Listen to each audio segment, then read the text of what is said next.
Welcome back to episode 2 of the Range Rover Sport. We still have the old one in the shed with the engine ripped out here behind me, and now we have the other one in the shed ready to pull the motor out and put it in that one. For you guys that are new here, that's the plan. So I've got it back in the shed.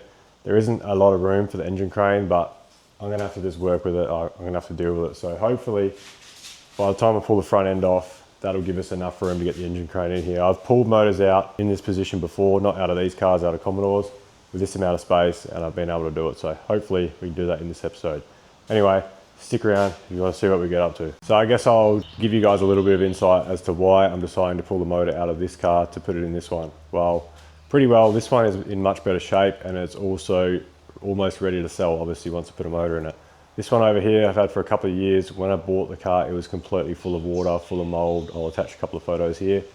It was completely trashed. So I've since then fixed that, but there is still a few issues with it as it's a daily driver. So first up, the interior, like I said, I've completely restored it. It's all pretty well like new inside, all new interior, seats, the whole lot, console, absolutely everything. I did get the roof liner done, and they did an absolutely terrible job. I paid $800 for this, and look at it. The color is crap. There's a little crease there. Like, it's the complete wrong color. Even the material's wrong. It's a foam backing material, so it's just absolutely garbage. I'm not happy with it at all. The passenger's door doesn't lock anymore because I've got the actuator unplugged. One day it locked, it wouldn't unlock. I finally got it to unlock, and I was like, I don't want to endure that ever again, so I just unplugged the actuator. It's been like that for like 2 years. The other thing is the heater on the passenger side doesn't work, so that's going to be probably a dash out thing. Check that out, see what's going on there. And it also has an intermittent air suspension fault, so sometimes randomly it just comes up with a fault. I've put new solenoids in it. I've pulled every single module out of this car, inspected it for water, corrosion. There's not a problem with it. I don't know why it does it, but it just randomly does it, and then it will all of a sudden go away. And also, just recently, the park brake switch has broken. Now, the main reason I'm deciding to pull this motor out is because it needs a radiator. I've been topping this thing up for months and months and months, and it's going to get to the point where I'm going to end up blowing the motor up. So it's like, I just need to bite the bullet and either replace the radiator or do what I'm going to do. So to get the radiator out, you pretty well need to strip the whole front end like this. So it's like I'm halfway to pulling the motor out. I may as well just go the full mile and rip the motor out. So that's what we're going to do today. It's going to be a little bit of a repeat from the last episode. I'll try not to bore you guys too much, but yeah, that's the plan. Bang that in there, all in one episode, get it running, let's go. Like I said, I don't want to bore you guys too much. You've already seen me rip the front end off the other car in the first video. It's going to be the same for this car. So I'm going to go get this ripped off so we can get this motor out. There we go, front end's off, ready for the motor to come out. So we still got a little bit more, obviously, fuel lines and wiring, but the whole front end completely off. The radiator, show the radiator. As you can see, there's coolant everywhere. The whole top tank is coated in red. So yeah, it's been leaking for a while. Now for the car, we have airboxes off both sides. So now I just got to pull off the plenum, all these braces, fuel lines, ECU harness, glow plug harness that goes through here, and a couple of pipes down here, a few more aircon hoses just here. And that should be it for here, and then I'll have to jump underneath. This is actually a pretty easy job. Like, I think on a hoist, this thing would be like 4 hours done, you know, like really easy. The hardest part about the whole thing is getting to the dump pipe bolt, especially on this side. It's pretty hard. But I think, like, if you're on the hoist and you drop the whole subframe, trans, everything out, you would just disconnect the exhaust at the back of the car, like halfway section, just drop the whole lot down, you know, like it'd be so bloody easy. But anyway, don't have a hoist, got to do it on the ground. We love a good challenge anyway. So let's keep going, get this motor out. Just as I was saying about those bloody dump pipe bolts, I spent the last 2 hours trying to get one bolt out. The last bolt from the dump pipe that's holding the bloody motor in, and get some sockets. So I've got some king chrome lock-on sockets here. Hopefully this will help me out, because yeah, the bolt's pretty close to being routed. So hopefully these are the go. Jump back under there now and give it a crack. As usual with these sorts of bolts, you need every bloody extension in the toolbox. Luckily for these, they have the swivel head because they're the snap-on style. So that helps out a bit. And need all that. Hopefully we can get it. Alright, this is looking pretty promising. So yeah, we got a few extensions joined here. We're on the bolt. Now it does look like there's a lot of room there, but because of where the firewall is there, it's sort of, I don't know, you just can't get on there. You can't, there's no room to get a fucking swing on there. You got the drive shaft in the way here. You can't take that off because you need some special tool to get it off there. So you can't get a bar in there. Like the only way is from back here. So yeah, I reckon we might have it this time.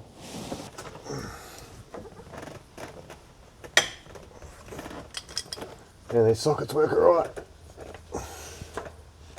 Oh shit. That either slipped off or it cracked it. One of the two. Well, I think the safest option here is to get the recip saw out, because yeah, this bolt is fucked. She is not coming out. Like, look how loose it is on that spanner. There is no way I'm getting that off. Now, yeah, like I was saying, it looks like from the camera's angle there is so much room to get to that bolt, but there is not. I'm telling you right now, there is no fucking room to do anything with how tight it is. It's just absolutely impossible. So I'm gonna have to destroy this exhaust, put a recip saw straight through it. Well, I just went and got myself this little tool. This thing's pretty sick. It is tiny. It's like half the size of a Milwaukee one.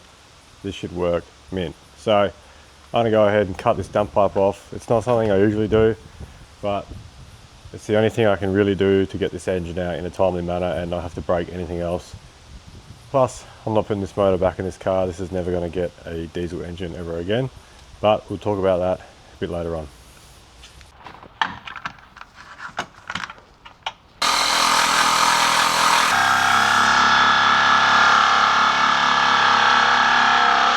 Okay, so we've got the off. Here's the nice cut. I mean, you could weld that back together, but yeah, as I said, this exhaust is never going to go back on this car again. And what I've also decided to do is probably just pull the engine out only, because I can actually access the gearbox bolts now. So what I'm going to do is, I've got the starter motor out, and up in that little hole up there, you can get to the converter bolts. So yeah, spin the engine over, pull one bolt out, spin it over again, pull the next one out. So there's 4 bolts in total, and then we can separate the torque converter from the motor, and then I'll take all the bell holding bolts off and pull just the engine out. So that should be a lot easier to do with the amount of space that I have here to be able to get this thing out. And I want to leave the gearbox in the car anyway, because the plans that I have for the car, the gearbox needs to stay in there. So while I got the cross member out and the gearbox is dropped as low as it possibly can go, I'm going to start to take out these top gearbox bolts. So we'll get them out of the way, and then I'll put the cross member back in for the gearbox, take the rest of the gearbox bolts out of the bottom, and that way the gearbox will stay in the car and we can pull just the engine out. Couple out of this side here. So yeah, from about halfway down, all the gearbox bolts are still in. Just got another one at the top and the other one's on the other side, and then we'll be able to get this motor out.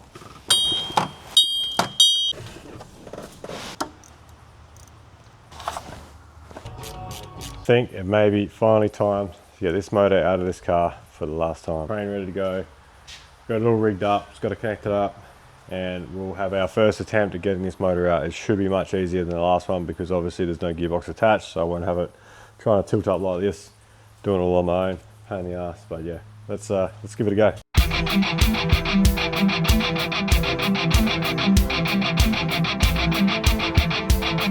Alright, this is the current setup. We got the engine crane tied to my third Range Rover to try and pull the crane backwards a bit, because it keeps trying to push that way. So pulling it this way will tilt the engine away from that thing on the firewall. Hopefully we can get the engine out without having to drop the K-frame.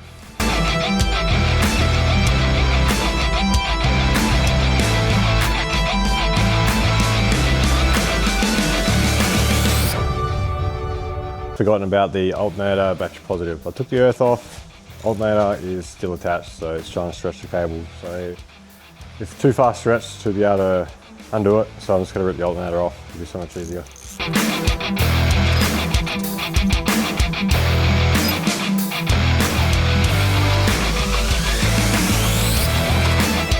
Now the interesting thing about this alternator, So this car has always had like a belt rattle, so the belt is constantly jumping, and I thought it was a harmonic balancer, so I bought a new balancer, still did it.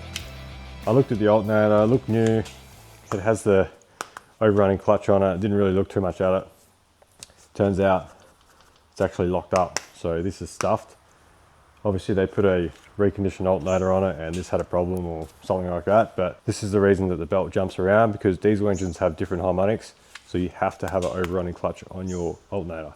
Only diesels, not petrols.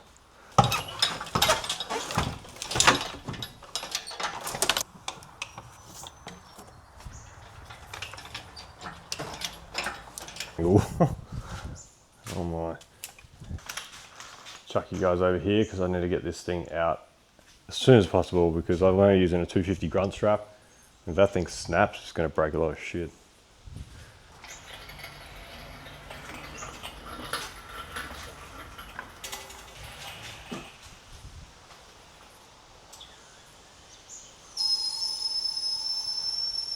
And there we go, engine's out. So it's over here on the floor. I'm going to do a little bit of tidying up, and I'm not sure what I should do first. I'm thinking about maybe boxing this up, getting it out of the shed so I've got a bit of room, or just leaving it where it is and getting that thing done. So yeah, not sure yet. I'll figure that out in the next hour or so. For now, we're just going to clean up, get this thing ready to drop in, and then I'll see you guys back in a minute. So this is the reason that the engine was so hard to get out. Okay, so what happens is this engine mount here is fine. It's nice and solid. This engine mount is not fine. It's all loose. So when you try and lift the engine out, it actually gets, because this isn't staying where it's supposed to be, it actually moves up a bit and locks into the engine mount. Engine's trying to lift out like this and it's just hanging onto these threads. So whenever you have a stuffed engine mount, it's always a mission to get the engine out. So I decided I'm going to leave this car here for now. There's no point putting it back together and moving it if I can leave it there. So yeah, should have enough room. Now I'm just going to check this motor over a little bit. I did have a little bit of a look over it just before. It's funny, there's heaps of Ford part numbers on there because it's a Ford Territory motor as well. So EGR, everything, it's all Ford Motor Company. Yeah, they use these motors in the Ford Territories in the 2.7 litres. So this is a 3 litre, but it's the same family motor. So a lot of the components are the same. Then I'm going to pull the stump pipe off, the one I had cut off, and whack the gearbox on, get this motor ready to go in. But for now, I'm just going to check this fuel pump timing belt. I know the front one's been done because I've already checked it previously. But yeah, these are pretty hard to get to when it's in the car. So I'm just going to go ahead and check that now. It looks like the cover actually wasn't put on properly too. I think I'm going to have to pull this pipe off.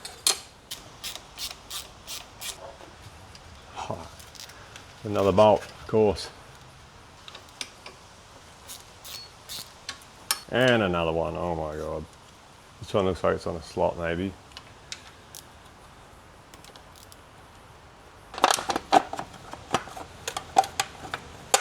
Alright, there is the fuel pump timing belt. And yeah, as I expected, Dayco, it's been replaced, it's non-genuine. And you can still see the writing, belt looks good. Alright, I'll go and chuck this cover back on and get on to the next job. Well, that came off a lot easier than I expected, but obviously, yeah, rattle gun on the correct angle, not like this. The bloody bolt comes straight out after I cut the exhaust. Now it's locked on in my socket, I can't get it out. There we go. So that is why I had to cut the exhaust, because the bolt was around it. Even the turbos are Ford, they say Ford Motor Company on there, Honeywell. Alright, we'll go over to the gearbox here. I'm going to chuck the torque converter in.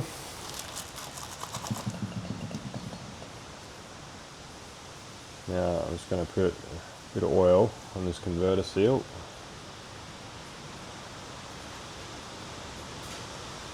These converters are a little bit different to what I've seen. So usually you'd have your oil pump drive here, and you would do 3 clicks when you put your converter in to ensure it's all the way in and on the oil pump. But yeah, these don't have it, so it must use that gear here to drive the oil pump. So it'll be pretty hard to mess that up.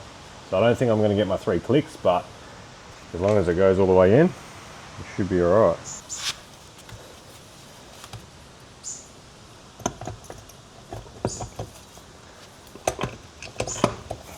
last one.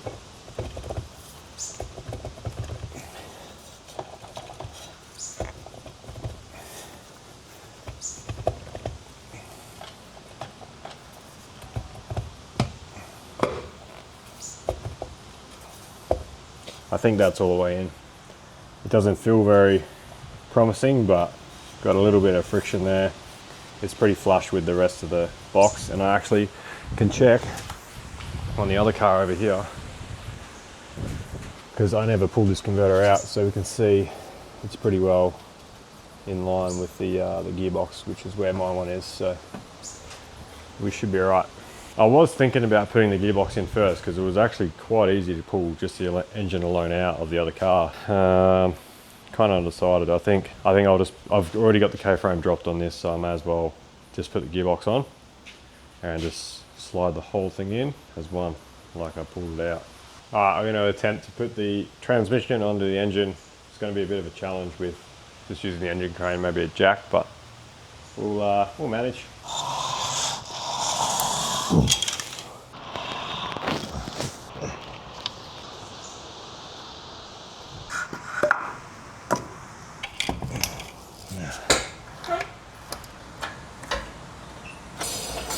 We've got the box on there, a couple of bolts holding it in, dowels are all lined up. Now, the first thing to check whenever you put a gearbox onto a motor is that the torque converter is free and can spin. So that's your flex plate there. You need to try and grab the torque converter, which I can, and just rotate it by hand and make sure it is definitely free. That will confirm that the oil pump and everything is all lined up in the transmission, so you won't have any problems. Now the next thing to do before you do anything else is to actually put all your converter bolts in. So that way you know you have no problems there, converter's all sweet, and then you can continue on putting the rest of the stuff on the gearbox. So I'm going to put a couple more bell housing bolts in, and then I'm going to get onto these converter bolts, get them in, so I know that's all sweet, and the gearbox definitely doesn't have to come back off. Alright, another thing when it comes to converter bolts, you want to obviously make sure you Loctite them. Now I've got it lined up here. You want to put one bolt in, but you want to make sure you leave it loose. I need to line up the converter first. I'll get my fingers in here and spin this over by hand. I don't know if you can see up there, but in this hole there's one of the converter bolts is lined up. So we're going to put this bolt in here.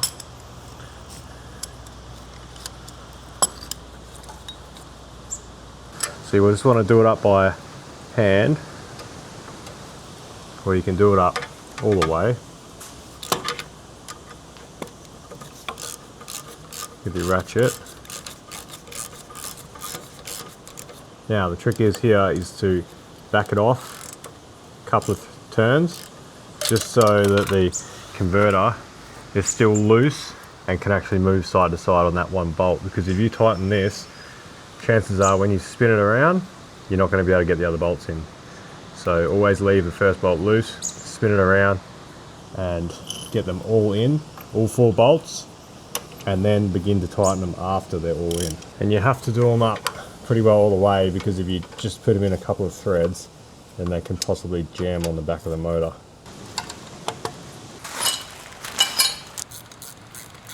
Goes in here. So now that we have the starter motor in, converter bolts all done, I'm going to continue putting the rest of the bell housing bolts in, and then connect up all this wiring, put all the brackets for the EGR support on, and that should be most of it done. And then I need to put the alternator on as well. So I'll put the other alternator on because the other one has the seized overrunning clutch. So we'll get rid of that, put the correct one on. I have the other one off the other motor that I can copy, which I still have the bracketry on. So I'm just going to copy that layout of how it goes.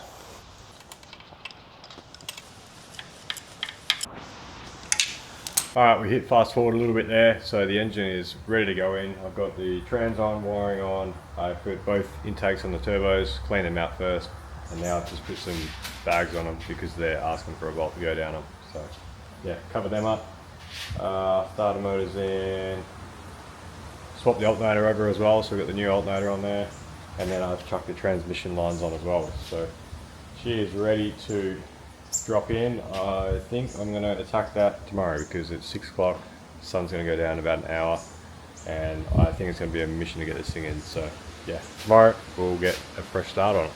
Alright, it's a new day. We got the engine rigged up here on the engine crane. I've got a come along here on the back as well, try and straighten it out. So it's rigged up a little bit better than it was when I pulled it out.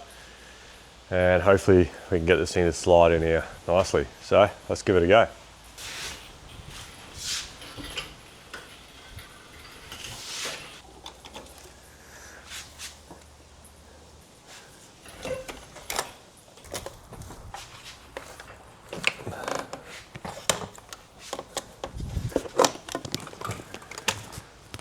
So this is our current situation. The motor's slightly on an angle, but that's not a problem. I can sort of move it by hand. We're pretty close down here with the sump. And then I have the gearbox resting on the jack under here. So I've got to try and move both at once, which is a bit of a pain. And if it slips off that jack, it's going to break some shit. So we'll just try and take it easy, get this thing in here.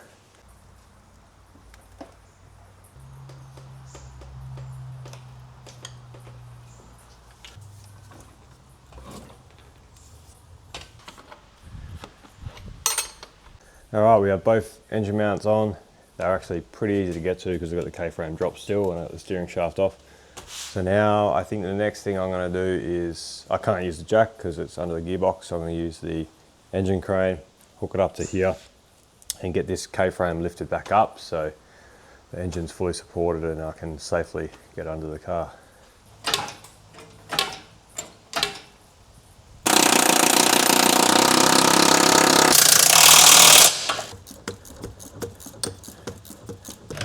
Here we are underneath the car. I need to try and get this strap off, and then also this strap off that has my come along attached to it. I'll have to actually drop the motor down a bit.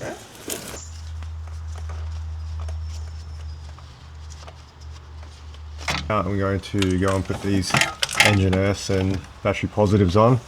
So one earth is here. And then I need to somehow get all the way up the front to the alternator and then the starter motor. Okay, it's time for the exhaust. So I'm going to jump under the car, slide that under and get it all bolted up.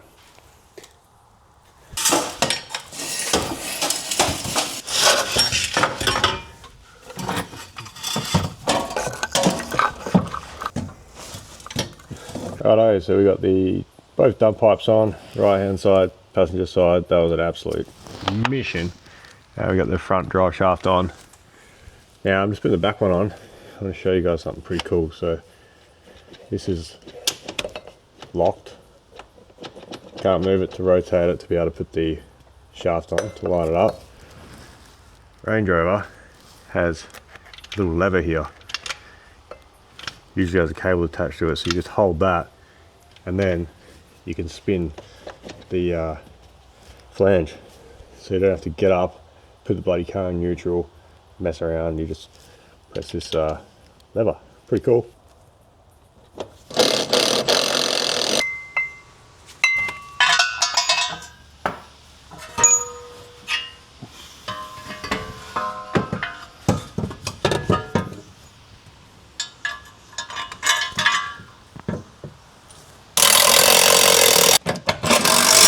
Well, I think we're all done underneath for now. So yeah, K-frame's all bolted up, exhaust is on.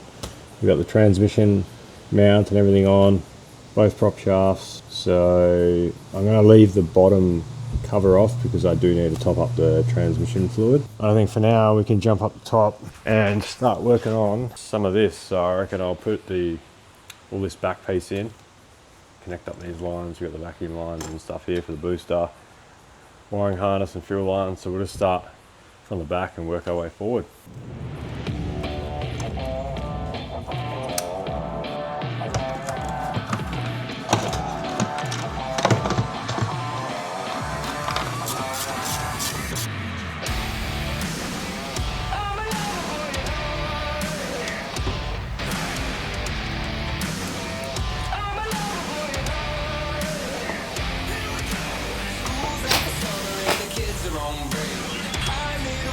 can't look at his face. I step up closer to the edge of her waist. Palms sweat, can't wait. She leans into me. Oh yeah. I grant her a dream. 'Cause I'm a lover boy at heart. I'm a lover boy at heart.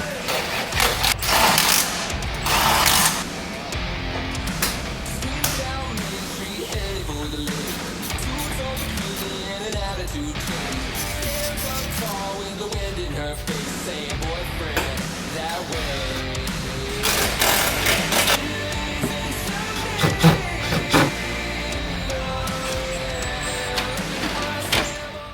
And there we have it, it's done. Well, mostly anyway. So I've got to put the wheels back on, drop it on the ground, but I want to start it first to make sure obviously it's all good, we have no leaks and everything is all working. So I'm going to go and chuck some coolant in it now and then hook this thing up to power, see if we can get it going. I feel like I've done pretty damn well today. I don't know what time I started on it, maybe 10 o'clock. And I've just been fucking around. I had people come around and messed around with my phone, and I still managed to get this thing pretty well done. It's 4:30 now, and yeah, we've done pretty well, I think. Alright, coolant's in. Got the Farlux here hooked up. I guess we'll go and crank this thing over and see if it'll start. I do need to code the injectors, but it'll run without the trim codes in there, so we'll just fire it up and we'll do that later. I also never drained the oil out of the engine because I had only just serviced the other cars, so there's no need to drain the oil out. Nothing comes out. Alright, see if this bad boy fires up. We're in park. Oh, it's going to crank for ages because it needs to be bled up. Might just cycle the key a few times to bleed the fuel system. Alright, let's see if this thing starts.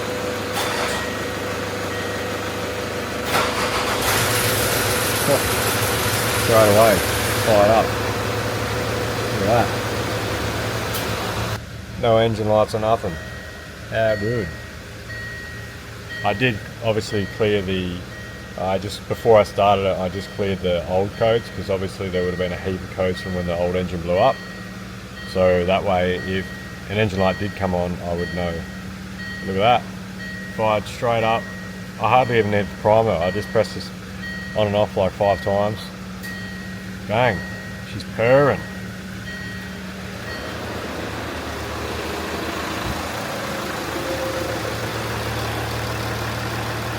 It actually runs pretty good considering the injectors aren't trimmed. Probably hear them rattling a little bit, that's because of the trim codes. But yeah, it's running good. A bit more coolant. Check for any leaks.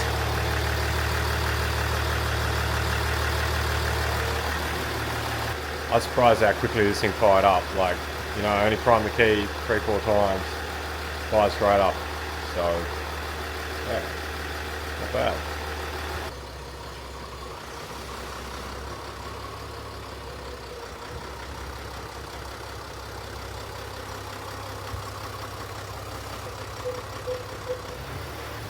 How good is having air suspension? Just jack up the air suspension on the ramps to the front. There's so much room underneath this car. So the last job to do is to check the transmission fluid because we lost a little bit, so I'm going to jump under, check it. I got a bit more fluid, top it up if we need to. And that should be about it. Obviously give it a clean, take it for a test drive. So I've just had the car running, stalled it up a little bit to get it to operating temp, and obviously the transmission fluid to operating temp. So we've still got it running. We'll jump under and have a look at this fluid level. So these HP70s are all the same throughout the BMWs and the Jeeps and shit. So you got your drain here, fill here, the something here, what's the saying here? Use lifeguard fluid, yeah. So I went and got the proper fluid for it. So it's going to crack this and see if anything comes out. As expected, it is low, so we'll go and get something to top it up. As you can see here, it's not like your normal trans fluid, it's like a yellowy, greeny colour. called BMV or something like that for the Penrite brand.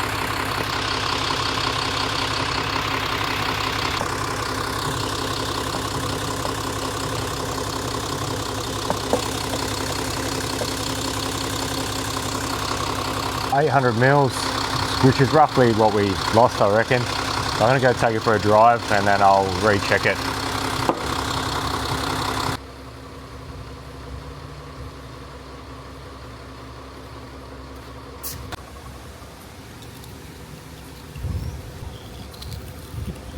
Last thing is a test drive. Make sure the wheels don't fall off. I'm hot in here without any aircon. That's the other thing I need to do. Someone borrowed my aircon stuff and never brought it back, so I'm gonna have to go and grab it to regas the aircon.